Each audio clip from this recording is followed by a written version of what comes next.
And hello everyone, how are you doing? Welcome to the beginning of our next playthrough. This will be for, as you can see, Dark Souls. Dark Souls is not the first game technically in the series. Technically it began with Demon Souls back in 2009, and though for one, I've yet to play it. I'm interested because it's the predecessor, it's the spiritual predecessor, if you will, to Dark Souls, because then from Dark Souls you had Dark Souls 2, Dark Souls 3, and then Bloodborne is even more of a spiritual successor to the overarching Souls series, as it were. But that being said, I've always wanted to do a Let's Play of it, so we'll go ahead and do this. Now, I apologize. I have to film it with the camera aimed at my laptop. Hopefully, I'll be able to get my get a new regular monitor at the very least, just because my old one died on me. It's busted. So, anyway, we'll go ahead and start, and we will be skipping the cinematics because you know, and if you want to see them, just go look up cinematics. There's very few. There's the opening cinematic and the closing and the ending cinematic. Those are the only two. So and they give a little bit of backstory, but you know, let's just dive right into it. Go and do a new game, and let's see. We'll be a guy, because that's what I am. Now I'm gonna do a faith-based build, and I've done, let's see,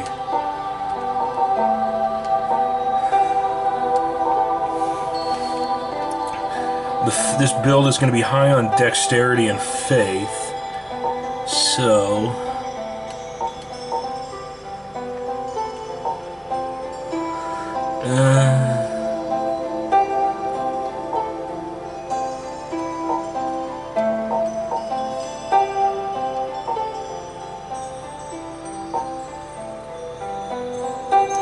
and Thief's got a pretty decent dexterity and faith to begin with, so that's good. What level does he start out at? He starts out at level 5. That's okay, that'll work. And we don't have to worry about taking the Master's Key, or the Master Key, because if I remember, the Thief already starts out with it, so I can pick a different gift. We don't need that. Don't need that. Don't need that. That'll allow us to talk to a specific NPC, but we'll go with the Twin Humanities. Go large, because I am a larger gentleman, as it were.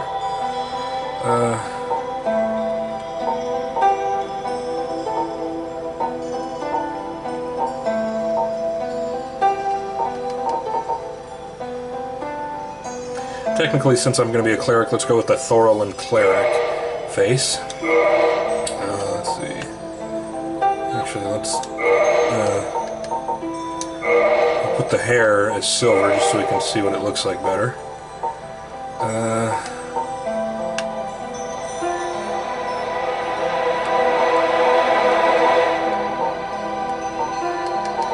Yeah, let's go with the ponytail. And for color, we'll just go jet black, as it were.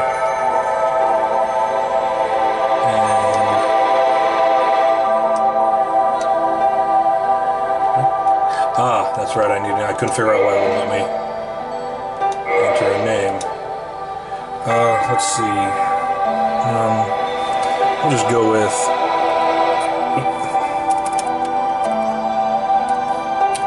We'll just go with Ren.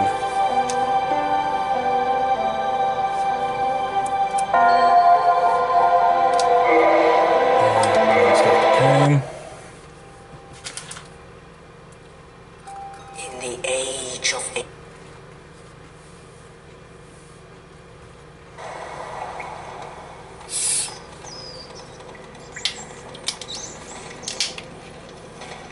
Yes, indeed.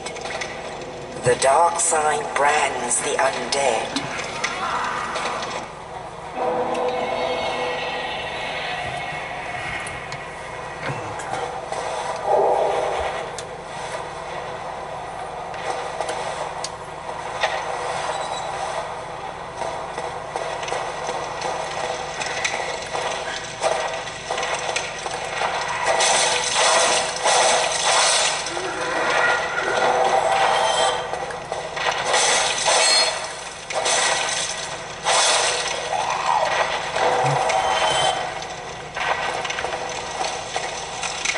That big lumbering guy, we'll come back to him much later.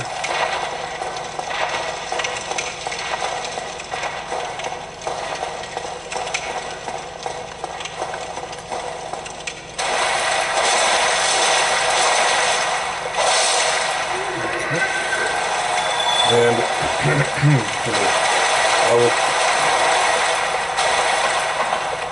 time that would be quote-unquote wasted leveling up and all that other tomfoolery. We'll worry about that, or I'll take care of that off camera so we don't waste time here. Of course, our bonfires here, we rest at them. This is what refills our health, or refills any lost health we have. Refills our Estus, which we'll get to shortly. And this is what makes Dark Souls difficult. Whenever you rest at a bonfire, that's where enemies will respawn. We'll come up here, open this. Oh, yeah, we got another big nasty waiting for us. We'll come in, they'll drop down, but we'll come over here.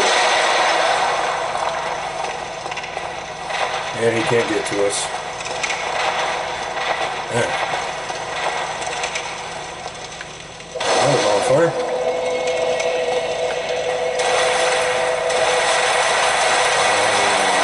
The guy shooting arrows at us. Get on equip our little shield. I don't think it's all that good. It probably did. Oops. Yeah, only 78% physical reduction. That's actually somewhat terrible, if we're honest.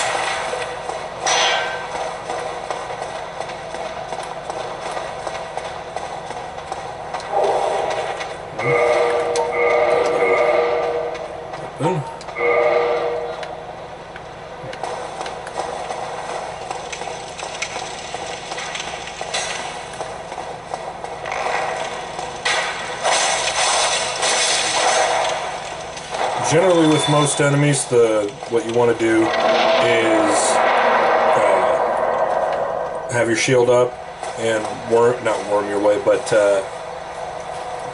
strafe your way around them to behind them for a cheeky backstab.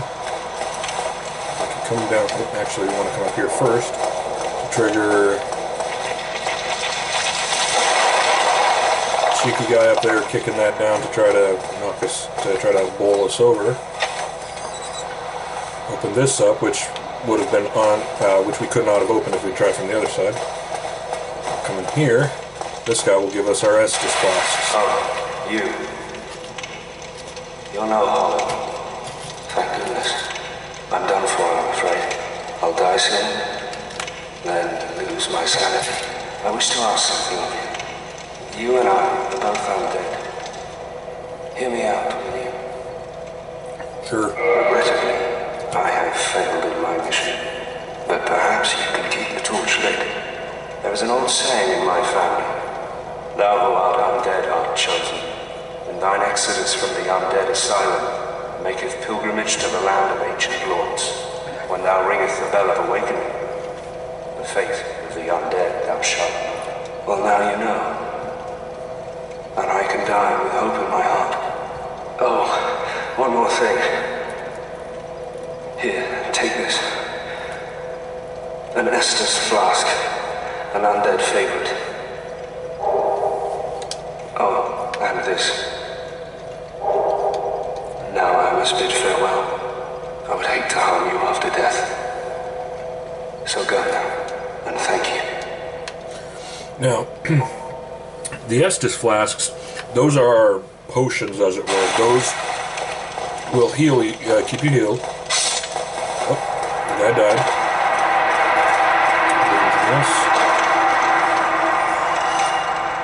Nope, that's okay. Anyway, Estus flasks act as potions. As you can see, we start out with 5. Oh, forgot he was there. Anyway, what will end up happening is, if you have less than max Estus, then whatever you rest at a bonfire, those will refill. There is an item that allows you to increase maximum held Estus up to 20. That's not until, technically you could get that item now, or not now, but fairly soon after this part, but we'll go ahead and not worry about that just yet. Oh.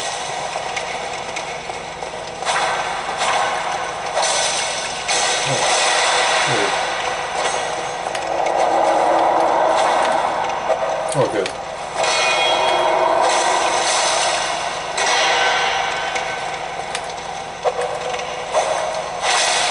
There we go.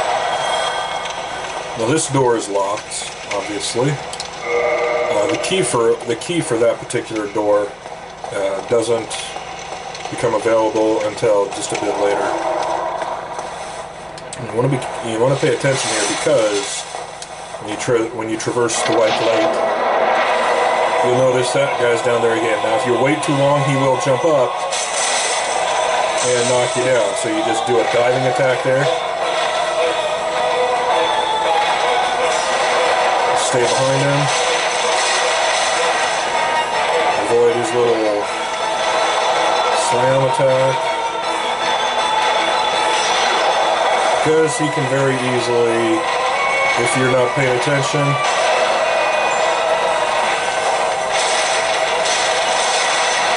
knock off a solid chunk of your health bar rather quickly. So you also want to make sure to manage your stamina, which is the green bar. It's too close. Your stamina will allow you to, is what allows you to do your attacks, but moreover your stamina, as you can see as I am dodge rolling around, you notice the stamina depletes. Now that's okay, because it regenerates rather quickly. Excuse me. But taking damage also depletes your stamina if you have your shield up, which you should. Also take care that while your shield is up, you regenerate stamina much more slowly than when it's down. So you're strafing around something, you want to alternate between doing this a lot. Not quite that fast, but you get the idea. Come up here. And there will be, okay, actually a third, but a brief cutscene wherein you are taken to the next area. The Firelink Shrine. Okay. This bonfire is already activated. Activated. So we'll go ahead and do this. That guy doesn't have a whole lot to say or do. He's just kind of there. Well, what do we have here? You must be a new arrival. Let me guess. Fate of the undead, right? Well, you're not the first. But there's no salvation here. You'd have done better to rot in the undead asylum. But too late now. Well, since you're here, let me help you out. One's up above in the undead church. The other is far, far below, in the ruins at the base of Blight Town. Ring them both, and something happens. Brilliant, right? Not much to go on, but I have a feeling that won't stop you. So,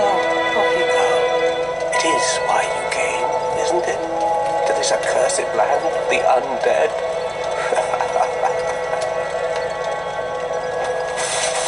So basically, he just gave us the locations of our next two major destinations, as it were. Let me pick those up.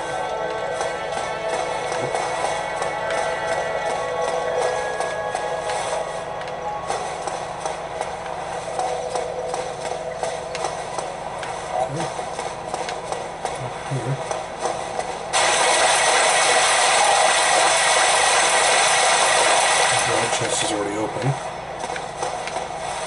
I don't remember why though.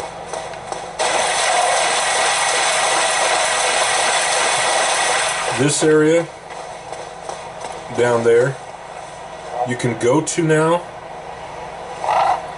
but it's not really recommended because enemies down here can absolutely destroy you. I'm going to come down here to get that, and yeah. See, I barely did any damage to him, even though I've got a half decent starting weapon.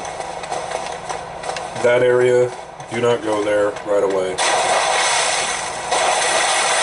Very bad idea. Very bad idea. Come in here to reset the bonfire, or hit the bonfire to reset it. Now these little things, these little orange lines, are messages that players can leave for each other. That's part of the online gimmick of the game.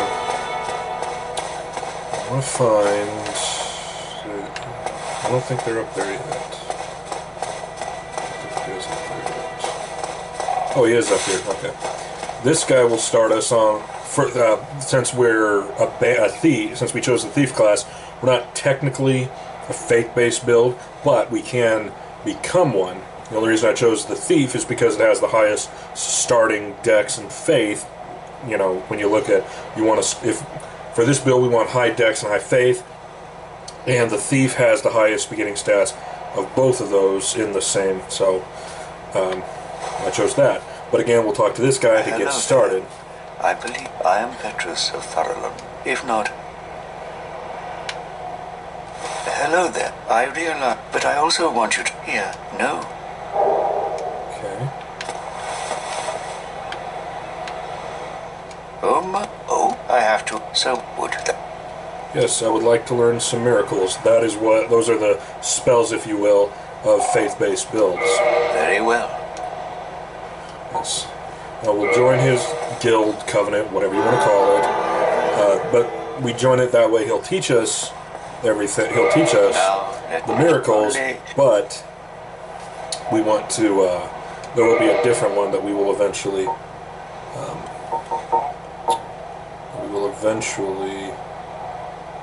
What's the phrase I'm thinking of? Join. We want heal. Excuse me. We want heal. We also want that, because the talismans and things like that are what allow you to cast the miracles, which the only ones I'm going to use. I saw that.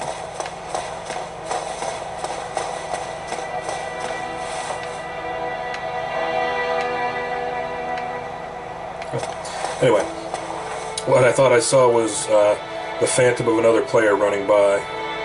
Anyway, the only miracles I will be focused on are ones that heal to supplement my Estus flasks, and the lightning damage, the lightning ones, which is another reason why we're going with Dex, with a Dex build, dexterity-based faith build, because one of the best dexterity weapons in the game can be used, can be turned into a lightning version of that weapon. That will scale with dexterity and faith, making it that much more powerful. So that's the goal.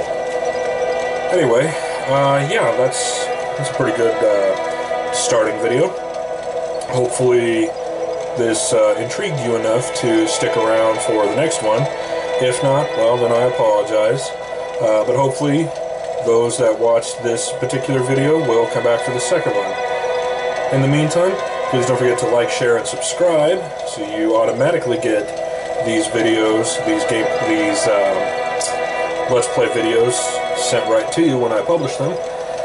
And I will see you soon.